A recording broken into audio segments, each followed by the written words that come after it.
Hi, everyone, and welcome to the Zero to Empire podcast. On this episode, I have Stephen Kotev, and he's actually a leadership coach and conflict resolution consultant. And this is going to be an episode that you want to watch the entire thing or listen in if you're doing that as well. Just pay attention to the whole episode. It's going to be a very interesting episode with Stephen today.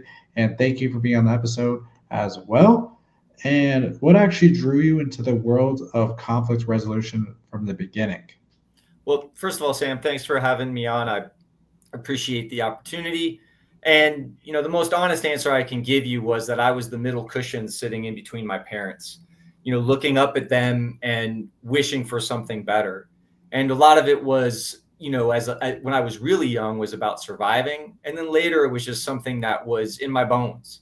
It was something that I felt really called to and it felt meaningful for, but I also had like a knack for it. I always had an ability to kind of sense where people were at and what was important to them, and sometimes what they were trying to say that couldn't be understood. So it worked out pretty well for me in that way. That's awesome. That's really cool to go down that route. So, what actually inspired you to move from the conflict resolution realm into the leadership coaching world? Yeah, to me, they're really complementary, and they're very powerful tools that you end up needing in one way or another. In the conflict resolution world, most of the time, it's about you talking to somebody else. What would happen is that other person would not want to play ball. They would not want to go and engage. They would not want to go and actually have that difficult conversation or that honest conversation. So then the person's sitting there by themselves. And a lot of times, my primary area of expertise is the workplace. So, what I tell people is I'm the guy you call if you want to be a better boss or if you hate your boss.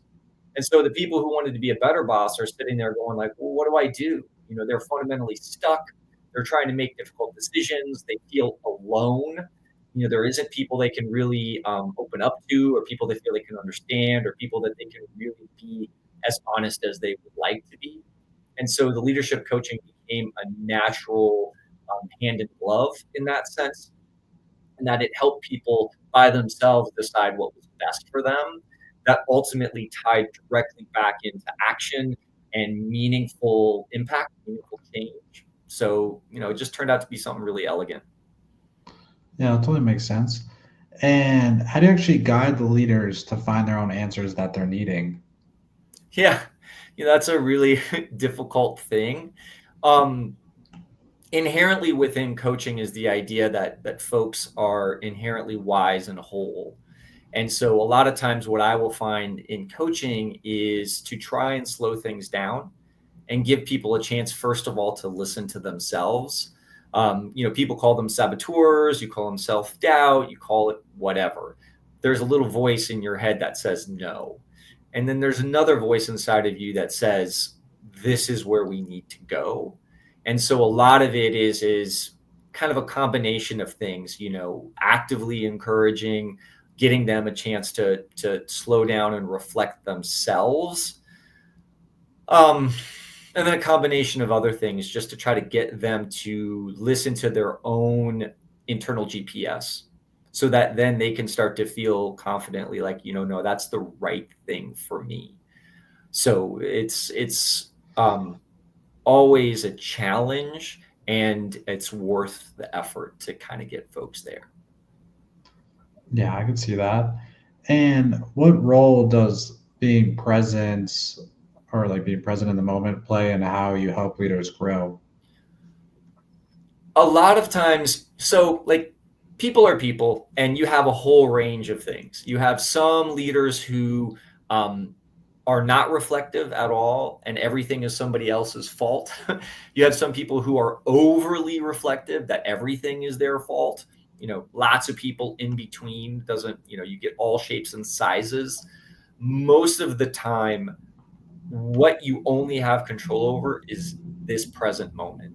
You can't change the past. In as much as you want to, you can't. You can have a different meaning. You can have a different understanding. You can come to peace with what happened in the past. You can't go back and take the words that you said or anything else along those lines. Yeah, And and in that sense of being present in the moment, that's where all the insight comes. That's where the wisdom comes. That's where the reflection comes. And so building that sense of presence is super important because sometimes people are overreacting. They're feeling like under threat or they're feeling defensive. And if you get them to be present in the moment, it's like the idea of having a pause. And in that pause, you have a chance to make a choice. And then in that choice, you have a sense of freedom of like, I'm going to do something different in that moment. And a lot of that starts from like, well, what am I doing now? And do I want to stay doing that or do I want to do something different? And many leaders, they're just not given the opportunity for that often. It like depends on how busy they are and what's going on. But a lot of times that's a key thing that they actually find they really like.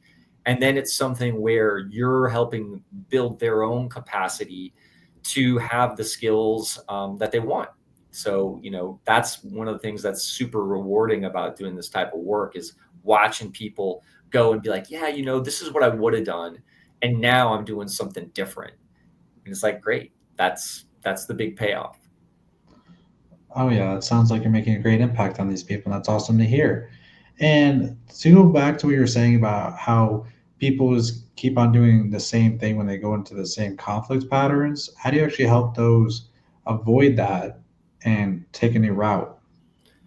Yeah, again, this is, it's like how much how much time do you have to answer these? Because these are very good and also very deep questions. Patterns, part of my thing as a coach is to go and hold it up and say, hey, here's what I've heard you say. Here's the behavior that's tied to that, and then here's the action that comes to it. Do you want to keep that or not? And many times, one of the things that's probably most difficult about this work is that it's one of the things that's most difficult about life. And that's the question of do you want to grow up or not? And it's not a judgmental thing. It's more of like, what do you want your life to be?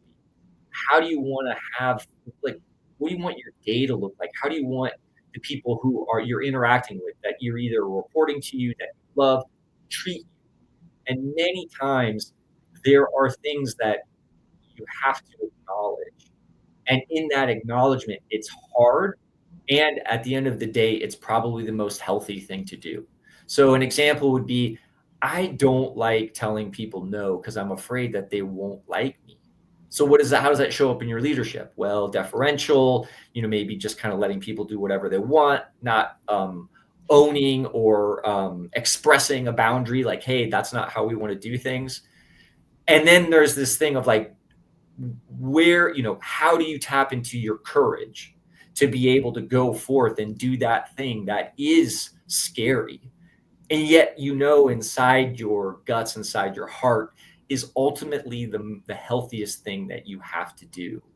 And there's a whole wide range of things. But the first part is making a commitment that I want to do this. Like I want something to be different. And then from there, it's just hard work. But at the end of the day, you can do it. Yes, that's awesome. Anybody can do anything if they really put their mind to it. And who do you actually typically work with today, and what are the challenges that they're most commonly faced with? Well, in this environment, it seems like change has accelerated a great deal, and you have a lot of volatility. That's one of those things of navigating volatile environments is one of those ones that I think is kind of what's happening in this moment and this month of 2025. I also find that underneath that are currents that are very kind of consistent that tie back into the stuff that we've said before. You have the volatility, you have the unknowns of like, well, what are these tariffs going to do to my business? Or how is AI going to go and change how we make money? Or what do I do with my direct reports? Yada, yada, yada. That to me, those are the things of this kind of current moment in time. And then to me, there's the physics or the constants of life, which are like, what am I currently afraid to acknowledge that I really need to? That's going to be central to my growth, to my service to others, in my company, in my family, however you want to name it, in my community. So those are things that are kind of constant that keep people will always struggle with, and that I find inevitably are questions that you'll have to answer. Yeah, I can see that. And to go back to what you're talking about with AI and how it's actually on the rise in coaching in itself, what do you believe is being lost in the whole process with that with AI? Yeah, it's funny because like my one of my kind of domains is somatics or embodiment. Not how attractive you are, not how good you are in the gym, but your overall presence, how that shows up, your physicality, but also how you're listening and how you're understanding, things that you may be hearing of like, yeah, my gut tells me this doesn't feel right. All of those things to me are not things that can be taught or learned through AI. And AI, I think, is going to be a big aggregator. It's just I'm old enough that I've seen this a couple of times before. So I don't know, Sam, for you, but like I don't know what you remember of Y2K, but like Y2K was the end of the world. Y2K was going to end, and then I don't know. I've sort of pushed some of the stuff out of the way. You could say the pandemic. The pandemic was the end of the world. Thankfully the world didn't end, and the changes that people predicted, there were changes. They maybe weren't as catastrophic or as gigantic as it is, and I think that AI is going to change things a lot. Like, I've been amazed that in the last few months the amount of things that have come through that are tied into it. At the end of the day, there's something bigger than us that is, whatever you want to call it, a spark or a soul or a presence, that is not AI. And to me, the most powerful coaching is helping folks tap into that for a greater purpose, for a greater good. And so my feeling is like that's not going to go away. Like, that's still going to be something that has to come from your bones, that has to come from deep inside yourself and your own commitment, like as a coach, to do that deep work. Because like that's the other thing I think people don't tell you about coaches that I think is super important is that if the coach isn't willing to go there themselves, then the person they're coaching isn't either. If I'm not willing to go and have that very difficult question that I'm asking in my own life, if I'm not doing that, then often there isn't, you kind of stay more surface. You stay on like tips and tricks. And I feel like the biggest bang for people's buck, like the biggest value, is that true kind of transformational moment where they are like, you know what, I want to do something different. And I'm willing to go and I'm willing to take that commitment. And that I don't think AI is going to do. Yeah, I can see that with AI, and I'm not gonna be able to make that happen for sure, at least for the time being. And who knows how it'll be in the next like decade. And can you actually go back and share a story of a client's transformation that has made an impact on you thus so far? Yeah, I don't want to go too far into the details, but I will talk a little bit about what I call sources or symptoms and sources. And that a lot of the work that I do, I always want to get to the source of what's going on and not what the symptoms are. So, for example, I had a client once who was like, I was like, hey, what do you want coaching on? And they were like, yeah, my schedule's really busy and I want to get like a new app to kind of help um, streamline and reconfigure my schedule, and I was like, okay, so, what about that's important to you? Had a little bit of a chat. And this thing, my sort of coaching spidey sense was just ringing. And I was like, well, what else is going on with your calendar? And as we slowed down and as we talked a bit more about it, their understanding was, well, I need to say yes to everything because that's part of how I got promoted. And for me, I was like, okay, so what's making you feel like you have to say yes to everything? And that was a real transformational moment because then they realized, like, oh, I'm doing this to please people, or I'm doing this because I think that's what I'm supposed to do. At the end of the day, is that really what they needed? And is that really the kind of leader that they wanted to be? And from there, that began a series of coaching sessions that really started to change their orientation and how they looked at and how they wanted to show up and how they wanted to spend their time, like what was most important to them. And I think it really paid off for them. Yeah, that's great. Questioning their like why they're doing things. It's awesome to like push them outside their box, see what's the deeper thinking behind all that.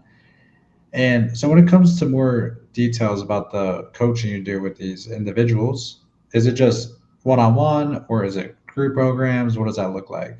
Yeah, part of the reason why I share this idea of conflict resolution and leadership coaching is that, like, to me, I just want to be helpful. I want to be useful to folks. And so that means being adaptive.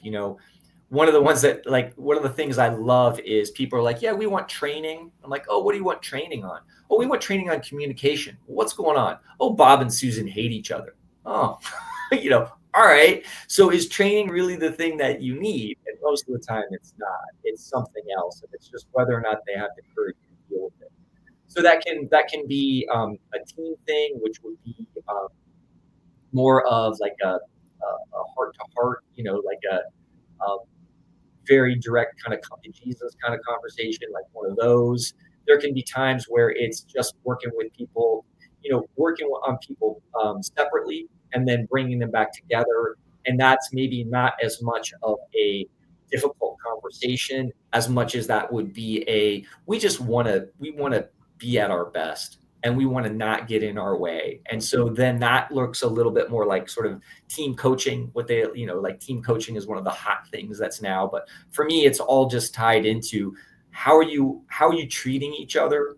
How are you showing up in the meeting? What are you accomplishing or not? What's getting in the way? And then there's also like systemic questions that I don't think a lot of people ask.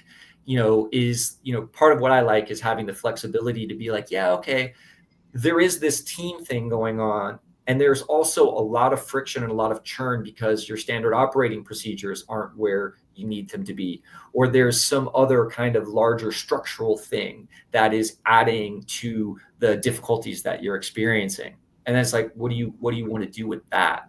So you can also kind of add in like a organizational development element in it, because almost always there's some kind of thing where it's like, yeah, we're not really like we don't go and enforce that as much as we do, or we let the payroll people do it that way, but that's not what we do on the manufacturing side. And the manufacturing people are like, hey, that's not fair. So all those things kind of tie into it. And so I mostly look at what is most needed and what is most effective, and then just run it by you and be like, hey, well, this kind of sounds like what would be the most of it. And one of my favorite phrases that I use all the time that I got from a good friend of mine is, I reserve the right to get smarter as we go along. And so as we work, if there's something else that's more needed, great, let's do that. Like, let's not have an attachment to something that's not really serving us. Yes. How you go about it is very clever, and it's always good to have an outside perspective on your life to see what others or how you can improve. And it's nice that you're doing that for all these clients of yours today. So, where can actually those that are interested in your coaching find and reach out to you today? Yeah. LinkedIn is just fine. You can find me at Stephen Kotev at LinkedIn. I have a website, www.stephenkotev.com. And, you could also send me an email at contact@stephenkotev.com. Those are all great ways to reach out and find me. Awesome, Stephen. Well, thank you for all the insight today on this episode. Thanks for being a part of the Zero to Empire podcast. And thank you, everyone, for listening in and watching in for this episode of Zero to Empire. And I'll see everyone on the next episode. Thank you.